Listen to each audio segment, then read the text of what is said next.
Welcome, gals. And this is our first ever Facebook Live for the Get Up Girl. And my first ever interview is with Jessica Burgio. I'm so excited because she's a fellow California gal. She and I met last year, right before the pandemic, right before all this craziness. And we've been connected ever since. And I'm excited because we're doing this Slay Gals event that's coming up in December. And we're going to be giving back to the silent essential worker. That's the seamstress that has been working overtime, sewing all the PPE, all the masks, all those, those yellow jackets that the doctors put on, and then they have to like throw away. They only wear for maybe 10 minutes when they see somebody in the hospital. So they've been just sewing and sewing and sewing and, making pennies on the dollar. So we're going to be giving back to them in December. And I'm here talking with Jessica. Jessica is a let me say this right, beauty business mentor. And you also mentor other beauty experts, people that own salons, people that do makeup, right? And especially right now with the pandemic, Jessica, I can just imagine how difficult it is because I'm in fitness, right? And I had a fitness studio. And I don't know how it is in San Diego, but with all that being said, welcome to the show and tell us how you got started in beauty, period. Like what motivated you? Were you always like this as a young child? I think the backstory to it is I had terrible hair growing up. So thank you for having me on the show. I love anytime I get to connect with you. And I love that we're doing this together to help give back in the way that we can. But yeah, I think I had terrible hair, curly, frizzy hair. I could never do. My mom didn't know how to style my hair. And so it was one of those things out of necessity that I learned and fussed with and tried all the things when I was younger. And then in high school, a girlfriend of mine said, hey, we could go to this trade school for free if we sign up. And so it was kind of just like I let her lead, and we had worked in salons together, sweeping hair and answering the phones and whatnot. So I had never thought about it as a real career. It definitely wasn't something that was on the list of the things my mom was going to allow me to do as an adult. Doctor, teacher, lawyer, standard fit in the box kind of shit. Uh-huh. But I'd always been fascinated with doing hair. I'd always been fascinated with doing my own hair. My mom was a makeup artist back in the day, so I always got to watch her do her makeup, and I loved that. We did our nails. So all things girly, even though I grew up kind of like a tough tomboy. So I went to beauty school and I hated it. I hated every bit of it. It was like an extension of high school, and I'm like, I wasn't ready for it. So I quit. I quit like any kid would do. And I said, I'll go to regular college and figure it out. So I fussed around with school there, still couldn't really figure out what I wanted to do. And like the stigma for most people in the industry, it was like, what else is there for me? I wanted to do something creative. I wanted to do something fun. I wanted to do something that wasn't super high pressure, that when I left work, I wouldn't have to take it home with me. And that coming from parents who always brought their shit home, right? I wanted something to where I came home, it was like done. So a year later, I was a year older and wiser, and your hours in school only last so long. So I went back to beauty school a year older and had a totally different experience. There were different kids in the school, different teachers, and I had a really great experience with it. And from that point forward, my mom kind of jumped on board and was like, hey, if you're going to be in this industry, you're going to work at the best salon in San Diego. So she started getting her hair done at this really high-end salon, and I got my foot in the door there along with a couple other people that I knew. And it was that foundation there that I realized it was a business and could be treated like one for those that wanted to take it seriously. So I think that early instilled in me like a passion for the business side of it alongside with being creative. I saw people that treated it like it was a celebrity-ish kind of job. They walked around, with the leather pants and the cool hair. They'd all be their own individual person inside this one salon.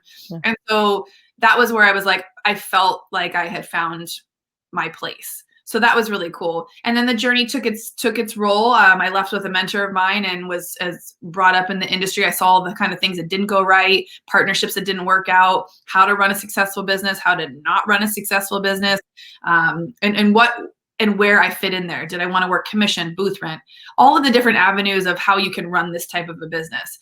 So the most powerful thing that I learned was connecting. If you could connect with your clients, they would forever stay with you, whether or not you did a good hair service. So probably similar for you in the industry, like whether or not they had a really kick-ass workout class, if they loved you, they were coming back. Absolutely. And they're going to drive, especially for their hairdresser. You're going to drive.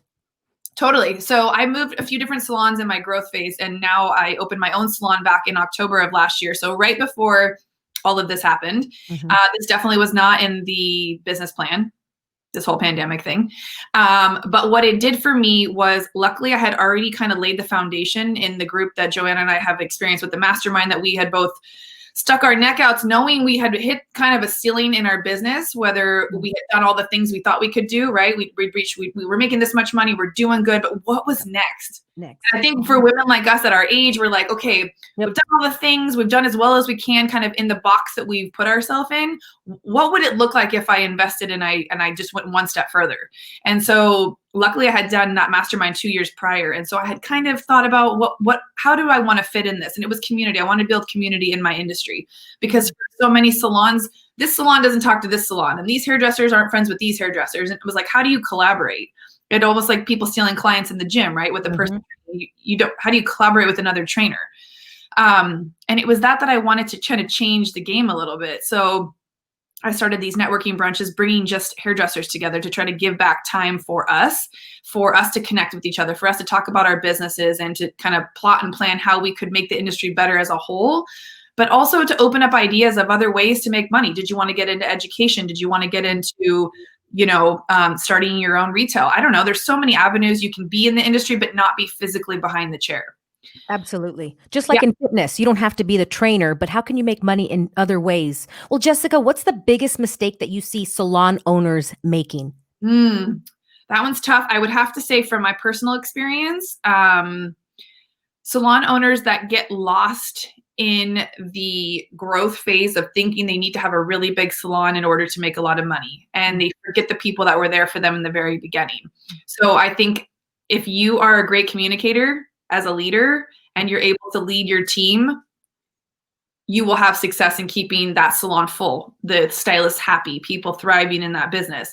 People don't quit on their job. They don't say, oh, all of a sudden one day I don't want to do hair anymore. They say, oh, fuck this place. I don't want to work for this company anymore. I'm out of here. They quit the leader.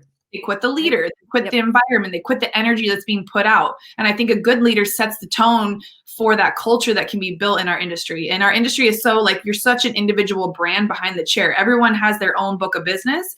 So it is a tough, like, corral to get everybody on the same page, because we're not all meant to be the same.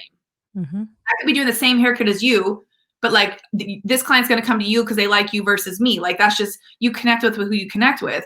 And I think sometimes salon owners get stuck on the fact that either everyone has to be doing the same thing, or if they don't click with certain stylists, then they kind of just don't care about them. But as a leader, you really have to pour into each individual person and make time that each person feels appreciated, seen, heard, cared for, check in with them. The best salon owners I have had, monthly meetings with each of us to sit down to see how we were doing. Even if it was 5 minutes, they would just separately. Separately. Ooh, I like that. Okay. Keep going. I think in building individual people's businesses, you have to be open to supporting them in whatever form that they need. So a lot of us over the years ended up having kids. So we were all single, or we were, early stages of our career. And then 10 years later, I'm a mom, she's a mom, she's a mom. And it's like, how are you going to keep the people that you have working for you happy? Because it's so much easier to keep clients that you already have happy, or staff that you already have happy, than having to go out and get new ones. Absolutely. Right. It's just like a client. It's more expensive to get a new client than to keep the one that you have happy. Well, right now with your salon, are you currently open? I'm not sure what's going on in San Diego. We are. Luckily, we were not reclosed this time when everything was just reclosed this past weekend. They kept us out of the, apparently we're essential, or maybe there was not enough data to prove that we were super spreaders. Thankfully, I know, we go to school for sanitation. You literally don't really learn how to do hair in beauty school. You go for 1,800 hours to learn how to keep your station clean, how to not spread germs, how to properly clean your implements. That's literally what state board is. You go there for the whole day and take a test on how to, like, keep shit clean. So I think once our wonderful governor was educated on how we were trained, he was more that, and I think we raised a lot of hell when we were shut down. Yeah, you were out there picketing and protesting. You go. And I think it really did bring our industry together, and it kind of up-leveled how we were showing up and how we were to each other, and it brought us together as a community, which I don't think anything has ever done for us. So I do see it as a blessing. So we are lucky to be open right now. And the value that you have, and us as clients, how much we value you, right? Yes. Yeah. It's like, oh my God, I need my hair gal. I need my nails gal. Yeah, Yeah. because it's keeping my sanity. Oh my gosh, I love that. Well, um, with your podcast, what do you talk about on your podcast? Do you talk with other owners? Or is this mostly for brick and mortar businesses or all types of beauty industry workers or So creators? the podcast was something that was on my heart to do for a couple of years. But starting anything new, you're scared. You don't know what to do. Like the tech held me back. Like I've been behind the chair stylist for 20 years. I don't know. I barely know how to use my phone, for God's sake. So stuff I was starting a podcast, editing, getting into I was like, I can't do this. Girl, this one right now, I was like, I Yeah. just text you. You want to do this? You're gonna help me figure this out. What I'm doing. Okay, go ahead. Yeah, I you found and I both. it help me, and I was like, what do I really want to share and talk about? And because I wanted to bring the community together, because I wanted to kind of get access to people in my industry that I wouldn't normally get a chance to do this kind of stuff with, Mhm. I said, I've lived in San Diego my whole life. I'm going to be 40 in February. I've been in the industry for 20 years. There's so many people that I know. And so many people I've watched grow up in this industry and become Yeah. successful. I just wanted to sit down and share their story and talk about how they got where they were. What made you different than this person? Like I was saying earlier, why are you busy and successful and thriving and someone else is not? Mhm. Come in, let's share those stories. I could talk to you guys all day about why and how I did what I did, but like you doing what you're doing with me, interviewing other people, like you get the juice too. So I get to learn like how you're learning. I get Mhm. to learn from them. I get to hear success stories. I get to hear tips, tricks, like what they've worked through too. So it inspires me. And so I know if I'm feeling inspired, hopefully the listeners can take some stuff away and kind of feel the same. Um, and so, the podcast is really just about empowering stylists, sharing inspiration, helping them take action on things that they've been holding themselves back from starting, doing, engaging, whatever that may be. So I really enjoyed it. I've recorded, I think, around 25 episodes, and every conversation is, I'm asking better questions like we talk Yeah. about, and just digging deeper into what it really means for people to have a business like this. It's such a personal thing, and you can really make it anything that you want. Same with personal training. It's like, the takeaways and the shares, like the fact that we get to have such close relationships with our clients. Like I have some clients I've had for 20 years. I knew them before they were married, 3 kids, divorced. Like we hear it all. Yeah. So it's such an amazing job. And I don't think anyone takes it for granted. And I do think that this pandemic showed everybody how essential we were in the lives of our clients. I mean, I made it through the 2008 recession. So I already knew that Mhm. this was a recession-proof industry, Mhm. but this really like solidified the meaning that we have in our clients' lives. So it just really pushed me to want to get this podcast out there to just kind of inspire whoever I can to stay, in that I am a hairdresser and I am proud of it. Not, oh, I just do hair. Mhm. Difference, that I just do Yep. hair is this. I am a hairdresser or I'm a stylist or a salon. Like they're like own it. Like many stylists make 6 figures and plus. Many salon owners make multiple 6 figures. Like this industry can be anything that you want it to be as long as you take it seriously. Absolutely. I see it very similar to dance when I had the dance studio. Why is this dance studio successful and this one's not? And they're teaching the same exact classes. They come for that person. Oh, thank you for sharing that. Also, what is the podcast? It's called Beauty Inspires Beauty. Just want to make sure that's correct, right? Paris Beauty Podcast. Yeah. Okay. And you're on all the platforms. Yep. What are you noticing right now with salon owners that maybe fell off during the last 9 months? Are they starting to add things to their repertoire or, looking at things differently? Or do you see people? I've seen this with dancers. They're either jumping ship or going, 10xing it. Have you noticed that as well?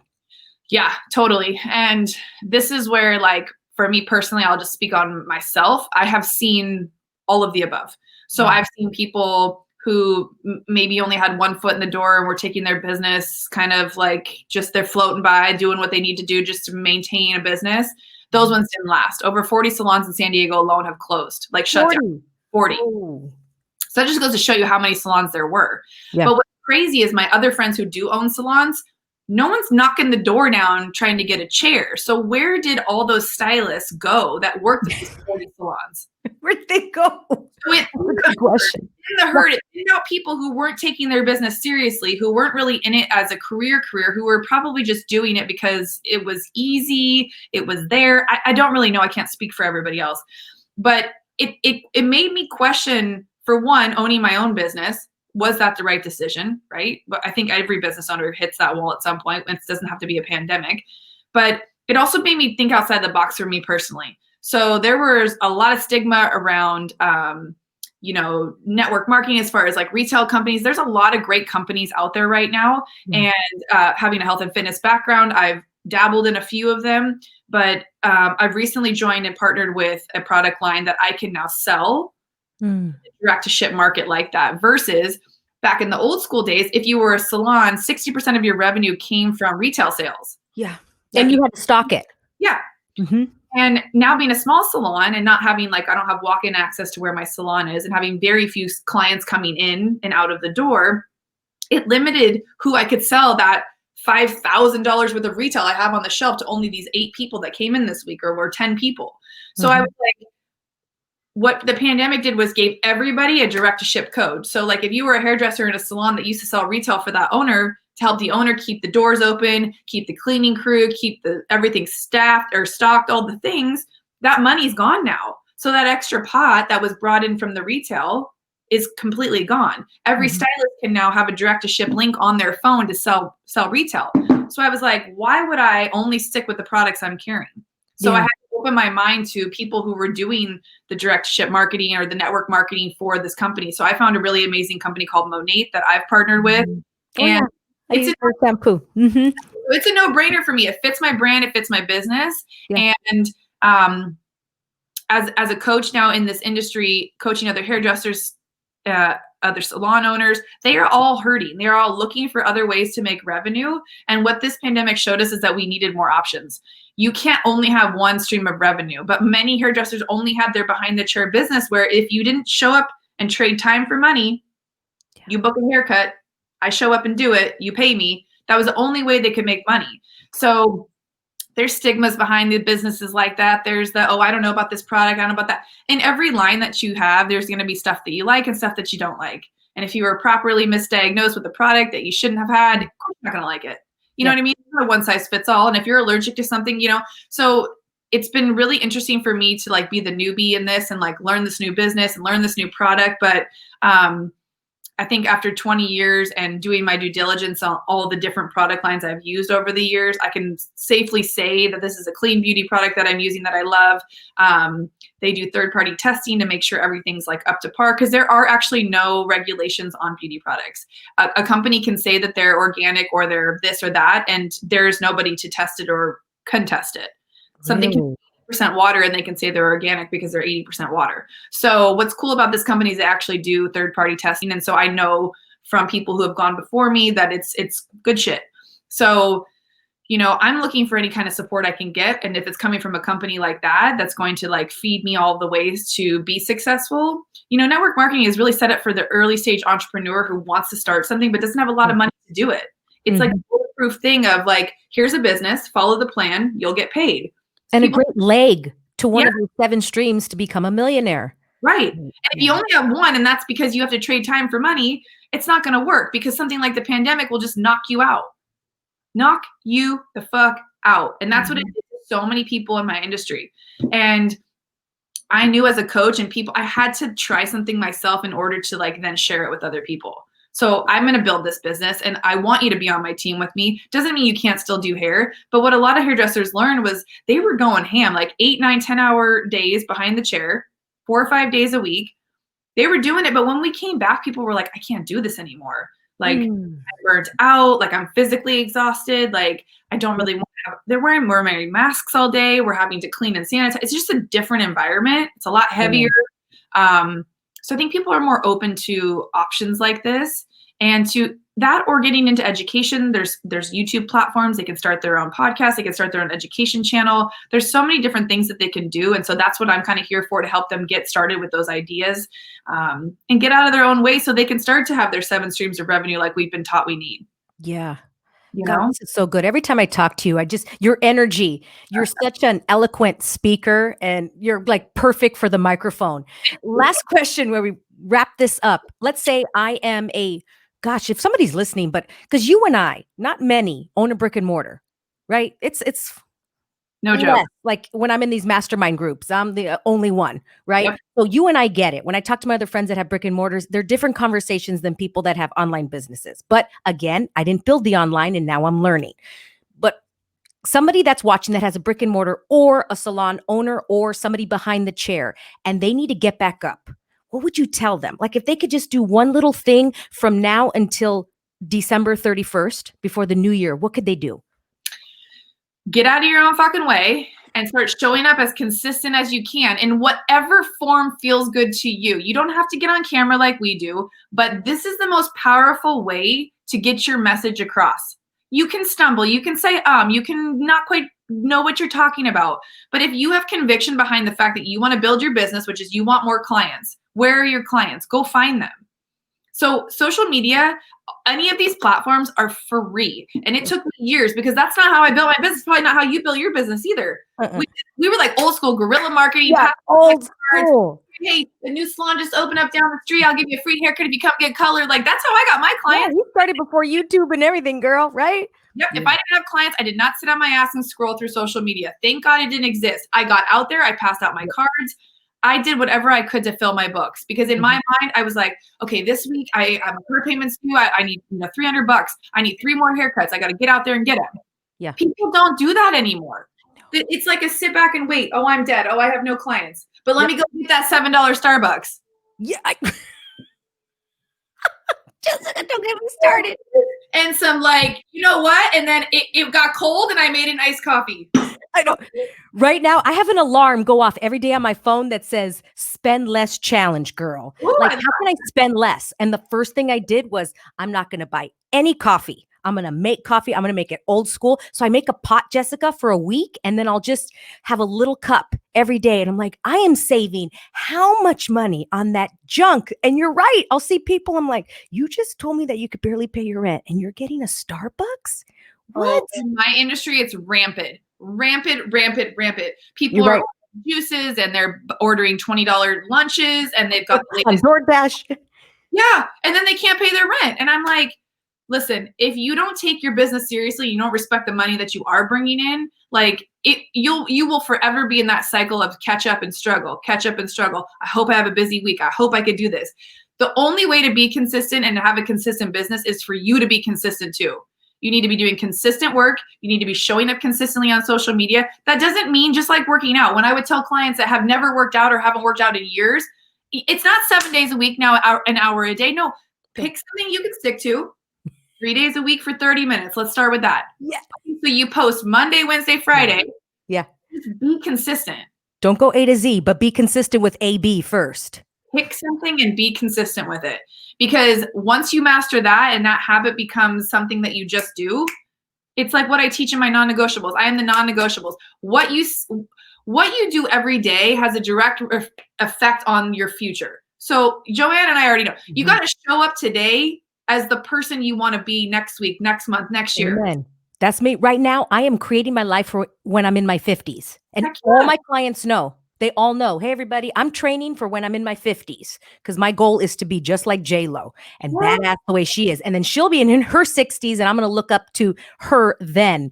Okay, I have a question that kind of went side left, but do you think, because they say millennials are they're going to be the first generation that's not going to do better than their parents. And then we have the Gen Zers. Do you think it's because the millennials want a quicker fix, so they're buying more things than we did when we were younger? If we didn't have the cash, we just didn't buy Starbucks, but they're putting it on credit. So is it that they don't have the money, or is it that they're spending money that they don't have? I think the world of comparison has taken over. I think when we were younger, you would only see what the girl next to you had. You didn't see person, not on here. Had, right? Yeah. And you were kind of raised in your environment was what everybody like. So if you were middle class, you probably hung out with middle class, right? So you probably weren't around kids who had parents that had Porsches or fancy shit or housekeepers, right? You kind of kept with your own level. Yeah. Now it's so you see what these micro influencers are doing. You see these posts, you think that you have to show up like that. You got to have all these things in order to be that. And I think, I don't know if it's our age or we come to that realization, because I mean, we're human. I compare. I see what someone else is doing. Now I look more business wise. Like, what is she business is how do I got to show up? And I Okay. have to check myself and say, I got to do what feels comfortable for me and what's applicable to my business. But as far as like, I have two brothers that are quite a bit younger than me. And I would say it's instant gratification for one has taken on a whole new level, but I think it's the keeping up game. I think it's a front. I think we need more shit than we do. And I think the pandemic did really help people realize that they don't need as much stuff as they thought they did.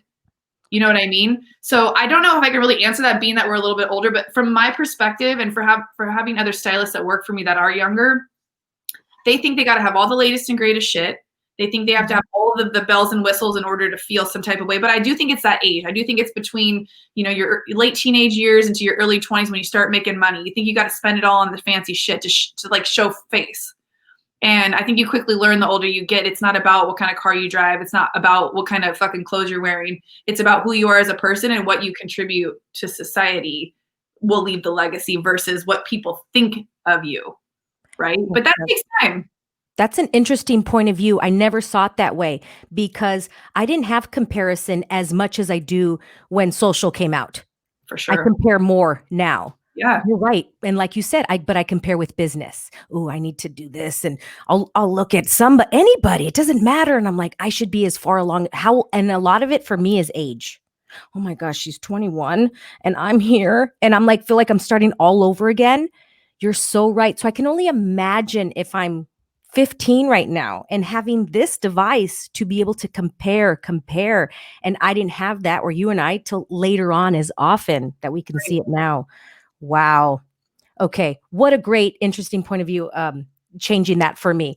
Well, I'm excited because you're going to be talking about non-negotiables at our Slay Gals event. Oh, and talking about these essential workers, right? As people because I noticed that it was all about, we love our doctors and our nurses, but we just keep saying they're the essential workers and the ones that are at the grocery store and things of that nature. But I'm like, what about everybody else?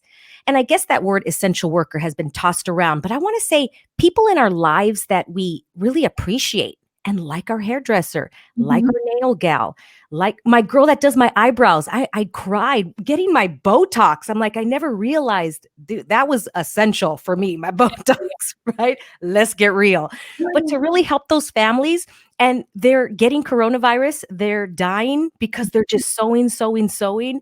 And they're just like tossing them in the side going, next, we'll just get somebody else. And I'm going, oh my gosh, because they stopped making clothes. Because people aren't buying clothes anymore. So they started making the PPE. But anyway, I'm really excited for your non-negotiables because your energy always fires me up. And I know I can always up level my non-negotiables. And again, we're always up leveling. And I really feel an up level coming up for 2021 for me as my non-negotiables. And even if it's like a minute, and like you said, 3 days a week, 30 minutes instead of 7 days a week, and we're going to do an hour. So my non-negotiable. Do you feel guilty? Do you feel shameful because you didn't stick to your hour a day, 7 days a week? Non-negotiables are something that we pre-decide. It's not like a habit. A non-negotiable is like, okay, this is where I want to go. This is how I want to live my life, or these are the things I want to have. What am I doing right now to set myself up to have those? So it's creating habits, yes, but non-negotiables are pre-decided things that we will or won't do in order to have that. So when situations come up, can you go to dinner? Do you want to take a day off? Do you have time for this? You don't have to think about it. There's no hemming and hawing. Oh, I'm not sure. Or you say yes to shit that you shouldn't be saying yes to. You've already decided. That's a no. It's an easy no. I've already made the decision because it's not going to support these decisions or choices that I have or things that I want to get to. And once I started looking at things like that, it's easier for me to stay focused on the things that make the most difference. So like Chris always says, if it's not income producing or joy producing, I don't really want to be a part of it. So, and that's okay. We're not all at that place, but for right now, for you and I, especially like having to transition out of brick and mortar, it's huge. We're in a huge transitional phase, and knowing where we want to go is half the battle. People don't always know where they want to go. They don't have direction and certainty on what's next. And so I think that holds a lot of people back. Yeah. You can create just mini wins in your day, like how you and I show up in the morning. That's what we get up, and that's our time to set the foundation to make sure our day is set up to win. Everybody wakes up with shit on their mind. Everybody wakes up with a little bit of anxiety or some things that they're like, fuck, I got to get this shit done. But like moving and letting your body, like a moving meditation. I know we both practice kind of doing that too with our walks and just listening to good propaganda in our ears. it clears the space for whatever happened yesterday. Today's a new day, and I'm refocusing, and here we go. I love how you said a non-negotiable is not a habit. That was mind blowing for me because I never really saw it that way. They're totally different. Oh my gosh, you just blew my mind right now because that right there just gonna up level me. Because to me, my brain was like, "Well, I'm working on my habits." No, they're different. Mhm. Love that. A I habit love it. a habit is something like, um, to me, a habit is something you just do, almost like a little quirk or a tick. That's a kind of a habit where they Mm. majority are sometimes bad habits. A habit to me is it can be good or bad. A non-negotiable is a decision you made when you were in a good state of mind that you said, this will support that. This is going to be a yes or no, and I'm already going to decide. So when the situation comes up, I don't have to figure it out. Because sometimes we get so stressed. Should I, shouldn't I? In relationships, should I stay? Should I not stay? Oh, I know I said I wasn't going to let him treat me this way, but it's not that bad. Like if you've already made a non-negotiable decision that this is how you want to be treated, or this is how you want a partner to show up, or this is how you want a boss to be, that's your decision. You don't have to sit in limbo. And that is where most people lose themselves, lose focus, and get all kinds of fucked up, is in that mix mosh of, I don't know, should, uncertainty will fuck anybody up. So the best way to get up out of a situation for the get up girls is to like get out of that funk, get out of that state, make a decision, and then stick to it. Non-negotiable. So good. Sorry. So good because I'm right there living it again, with that I'm single and I go through the whole, yeah. But if I just think about it as non-negotiables, I'm good. I've already said this is what I would like. And so it has created me that I'm single right now in this moment. And that's it, Joanna. You don't have to make it any more than it is. But I will create this whole story about, but okay, last thing, Jessica. Have you noticed that some non-negotiables are different in certain aspects of your life? Yes, I do think there has to be like a give and take to everything. I do think that you're not going to be so rigid that like it's everything's black and white, of course. Um, I think when it comes to friendships, when it comes to expectations of how others show up, you can only hold things to such high regard, right? Everything has to have like an inch of space. But what you get to do is decide how that's going to serve you and fit in your life. If you're in a phase of growth and those surrounding you are not, and they feel like they're draining you or bringing you down, or there's just not that positive, it's not like, okay, you can't be in my circle anymore. I can't be friends with you. You don't have to like cut shit off, but you can remove yourself and kind of, you know, if you can, and if you do have really explain, hey, this is where I'm at right now. Like, I love you. I have so much love for you, but I need to just like focus on me, or I need to do this. Having those harder conversations will only support you. And this is why I think as you get older, you maybe don't have as many friends, or you don't have as much of a social circle, because at the end of the day, when you look around, like how many people can you really count on? You've got yourself for one, and you've got to do the most work on yourself. And I think the older we get, the more our old traumas and shit and life comes up, and you're like, "This is irritating me. Why is she like triggering me right now?" And if you're in awareness and if you're doing the personal development work, you can see sometimes like, "Ooh, I have a girlfriend like that. She's amazing. She means no harm. She is the coolest chick ever." But sometimes she says some shit, and I'm like, like, and I actually we had lunch on Saturday, and I was able to tell. I said, sometimes when you say stuff, it really triggers me. And I said, I'm at least in a place where I can sit back and be like, okay, was it true what she said, or did she mean it in a different way? Like, typically my non-negotiable would be like, nope, don't like how she makes me feel. I'm not going to put myself in that situation anymore. But that's kind of small-minded. She brings a lot of value to my life. She's a super like girly girl cheerleader. She always is pumping me up. I'm like, what does she mean by that? What can I take out of whatever she said, or and not make stories up in my head? Can I ask her more questions as to what she meant to help me? She's just trying to help me. So if you have people like that in your life, I think those are the ones worth working on. We all know the ones that don't bring the value to our lives. And I think it's time. 2021 should be all about clearing space, clearing energy, and really going inward to focus on what brings you joy, happiness, peace, and like just a sense of like well-being. Because there's this past year has shown us like, if you don't have that, you don't have anything. And I thought I had more than I did. Me You know what too. I mean, Jessica? Yeah. And I like this clearing space because I'm like, I could still feel like no more, because I've cleaned a lot physically and mentally and emotionally. And I'm like, no, there's more. I can clean more. And Yeah. that's what I'm gonna do right now during the holidays. I'm like, I'm going to clean more space. all of it, mentally, physically. Okay, last thing, let's talk about money. I keep saying last thing, but you No, and I can talk go forever. for it. No, me and you. Well, I started selling things on Facebook Marketplace. Oh, I cool. found my little niche. Yep. Let talking about money, and I said, "All right, I'm going to sell from the beginning of the pandemic. I'm going to sell one thing a week." And I have. I've probably made over, I don't know, $2,000 and just extra junk that I would just Hey. sat there. But I made that non-negotiable of you're going to save money, not spend on junk, Yep. and you're going to sell one thing. And literally, it could be a pen. It could be this. All right, let's see. And it teaches me as a business owner how to sell it. Perfect. What's crazy is, so I don't, I mean, I don't care if she hears this, but I had a girl working for me, and she's still working for me. She runs a booth. I have a rental salon, and you pay a flat rate for the week. And she already has a good deal. She's been really slow. Long story short, she tells me a few weeks ago that she can't pay me. Is it okay? I can't pay you. I'm slow. And I said, no, it's not okay. Mhm. Not fucking okay. Yeah. And like, we could be cool as long as you don't fuck with my money. Like, we're friends too. We've been friends for 10 years. So it was like a really awkward, weird situation. But then we got down to it. And because I have the friendship with her, and because I have the awareness that it's not about me that she can't pay me. It's not me. Like, it's not, she's not doing it to me. I had to go inward. And even though she buys the $10 coffees and the smoothies and just, all the things, I was like, okay, how do I keep it about business, but then also try to help my friend?